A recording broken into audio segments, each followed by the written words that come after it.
جانے والی خارجہ پالیسی کے نتیجے میں ملک عالمی برادری سے کٹ کر رہ گیا۔ جولائی 1977 کا سانحہ جب پاکستان میں ہوا تو اس وقت میں کینیڈا میں سفیر تھا۔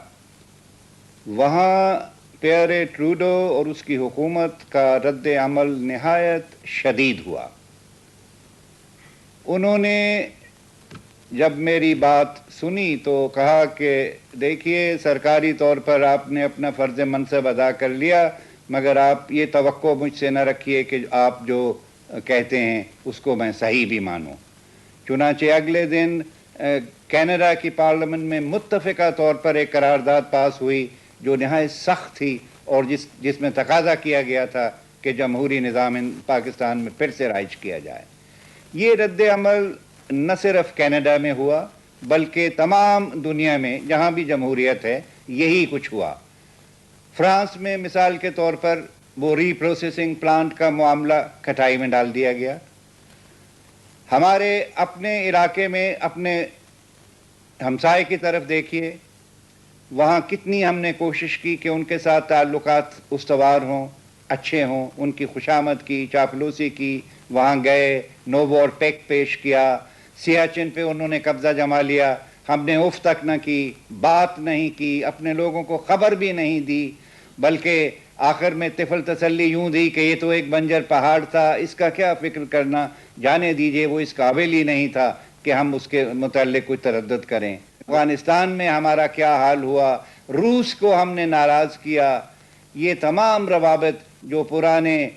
صحیح مثبت طور پہ چل رہے تھے ان کو ریل کی پٹڑی سے اکھاڑا۔ اس پرآشوب دور میں سرکاری ذرائع ابلاغ کو ذاتی اقتدار کو قائم رکھنے کے لیے استعمال کیا گیا۔ اہل قلم پر پابندیاں، اخبارات پر سنسرشپ کے علاوہ قرآنی آیات کے ترجمے پر بھی پابندی عائد کی گئی، یہاں تک کہ صحافیوں کو قید اور کوڑوں کی سزائیں تک دی گئیں۔ پاکستان کی تاریخ میں صحافیوں کو سچ بات کہنے پر کوڑوں کی سزائیں دی گئیں، اور جن 3 صحافیوں کو پاکستان میں لیشز مارے گئے ان میں بھی شامل تھا۔ ہمارا قصور صرف اتنا تھا کہ ہم آزادی اظہار اور پریس کی آزادی کی بات کرتے تھے۔ اخبارات پر جو پابندیاں عائد تھیں ان پابندیوں کے خلاف ہم بات کرتے تھے۔ ہمارا لاجک یہ تھا کہ آپ جب پریس پر پابندیاں عائد کریں گے تو سچی بات اور حقیقی بات جو ہے وہ عوام تک نہیں پہنچ سکے گی۔ آئین ساز اداروں کے ساتھ جو مذاق کیا گیا، اس سے جمہوری اور آئینی عمل کو شدید نقصان پہنچا۔ ریفرنڈم کے نام پر رچایا جانے والا ڈرامہ عالمی سطح پر تمسخر کا نشانہ بنا۔ شہر میں ہو کا عالم تھا، جن تھا یا ریفرنڈم تھا، قید تھے دیواروں میں لوگ، قید تھے دیواروں میں لوگ، باہر شور بہت کم تھا، جن تھا یا ریفرنڈم تھا، مرحومین شریک ہوئے، مرحومین شریک ہوئے، سچائی کا چہلم تھا، مرحومین شریک ہوئے، سچائی کا چہلم تھا، دن 19 دسمبر کا، دن 19 دسمبر کا، بے معنی بے ہنگم تھا، یا وعدہ تھا حاکم کا، یا اخباری کالم تھا، یا اخباری کالم تھا، شہر میں ہو کا عالم تھا، جن تھا یا ریفرنڈم تھا۔ مجلس شورا کی تشکیل ہو یا غیر جماعتی انتخابات کے نتیجے میں قائم ہونے والی اسمبلی، اس دور کے حکمرانوں نے اپنے ہی بنائے ہوئے اداروں کو جس طرح پاؤں تلے روندا، اس سے سیاسی عمل اور ان اداروں کی صورت مسخ ہو کر رہ گئی۔ انہوں نے آئین میں بے شمار ایسی تبدیلیاں کی جس کی وجہ سے وہ کسی مہذب ملک کا آئین کہلانے کا مستحق ہی نہیں رہا۔ مثال کے طور پر انہوں نے ایک ریفرنڈم کرایا اور اس ریفرنڈم میں لوگوں سے یہ نہیں پوچھا کہ کیا وہ ان کو اقتدار دینے کے حق میں ہیں یا اس کے خلاف ہیں، بلکہ اس میں سوال یہ کیا گیا کہ اسلام کی ان کی زندگی میں کیا حیثیت ہے، اور اس لایعنی طریقے سے انہوں نے اپنے آپ کو ملک کا منتخب صدر کہلوانے کی کوشش کی۔ لیکن ہوا یہ کہ باوجود اس کے کہ پاکستان کے عوام اپنے مذہب پر ایمان رکھتے ہیں، وہ اس داؤ میں نہیں آئے اور خود سرکاری ذرائع کے مطابق 5 یا 6% سے زیادہ لوگوں نے ووٹ نہیں ڈالے۔ یہ ریفرنڈم در حقیقت جنرل ضیاء الحق کی ایک زبردست شکست تھا۔ اس ریفرنڈم کے بعد انہوں نے کہا کہ اسمبلی تو ہونی چاہیے اس ملک میں، لیکن اسمبلی ایسے لوگوں کی ہونی چاہیے جن کو میں پہلے ہی منتخب کروں گا، یعنی اس میں سیاسی پارٹیاں حصہ نہیں لے سکیں گی اور الیکشن غیر سیاسی بنیاد پر ہوگا۔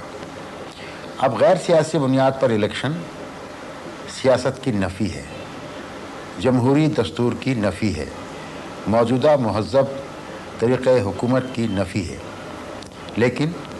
یہ بھی انہوں نے اپنے دھاندلی اور زور سے کرایا۔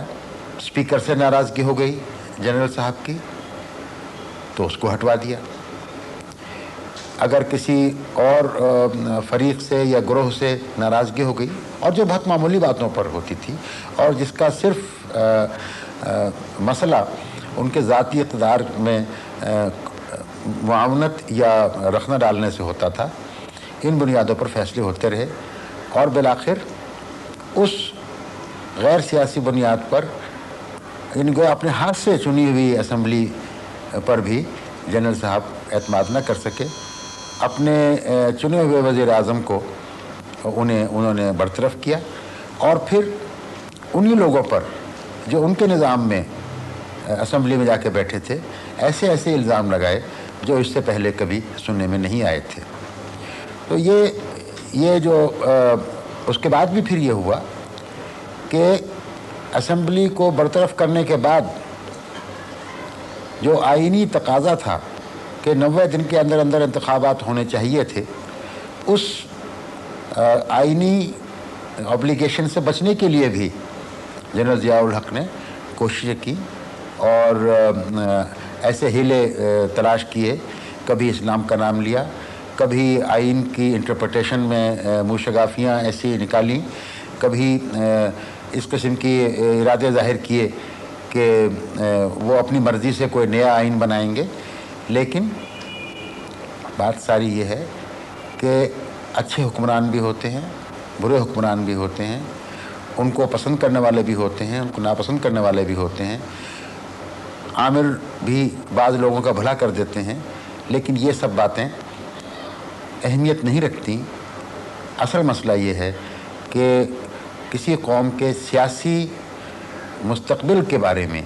جو فیصلے کیے جاتے ہیں یا سیاسی اداروں کے بارے میں جو فیصلے کیے جاتے ہیں وہ دیر تک اثر رکھتے ہیں، اور یہی وجہ ہے کہ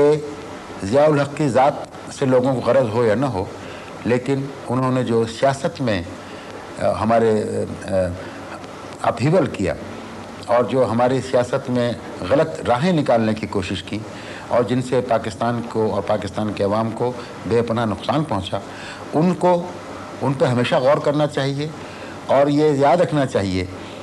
کہ اگر مروجہ جمہوری اصولوں سے انحراف کیا جائے گا تو اس کے نتائج ملک اور عوام کی بربادی پر ہی نکلیں گے۔ جمہوریت کے سفر میں ہماری بہادر عوام نے جو صعوبتیں برداشت کی ہیں وہ آزادی سے محبت کی روشن مثال ہے۔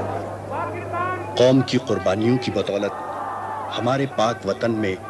جمہوریت کا سورج طلوع ہو چکا ہے۔